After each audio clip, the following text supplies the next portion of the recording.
আমরা আজকে যে গানটি শুনি আমরা ভাষা শহীদদের প্রতি শ্রদ্ধা নিবেদন করি, আমার ভাইয়ের রক্তে রাঙানো 21শে ফেব্রুয়ারি।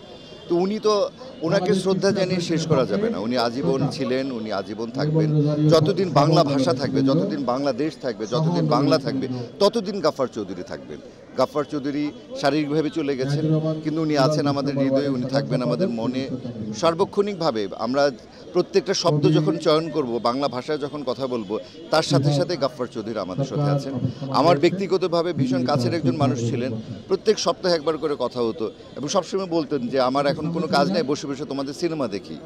এই বর্ষিয়ান একজন মানুষ, এরকম একজন মানুষ, সে এখনও বাংলা সিনেমা দেখে, বাংলা নাটক দেখে।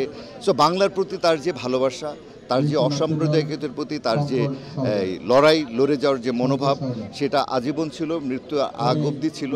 সো আমরা এগুলি চালিয়ে নিয়ে যাব। আমরা যে বাংলা ভাষায় প্রতিদিন সুন্দর করে কথা বলবো, এই ভাষাকে লালন করা মানেই হচ্ছে কি গাফফার চৌধুরীর প্রতি শ্রদ্ধা নিবেদন করা, তার প্রতি শ্রদ্ধা, তার আত্মার শান্তি কামনা করি। সংবাদ, ফিচার ও অনুষ্ঠানের জন্য ভিজিট করুন সংবাদ প্রকাশের ওয়েবসাইট এবং যুক্ত থাকুন ফেসবুক পেজ ও ইউটিউব চ্যানেলের সঙ্গে।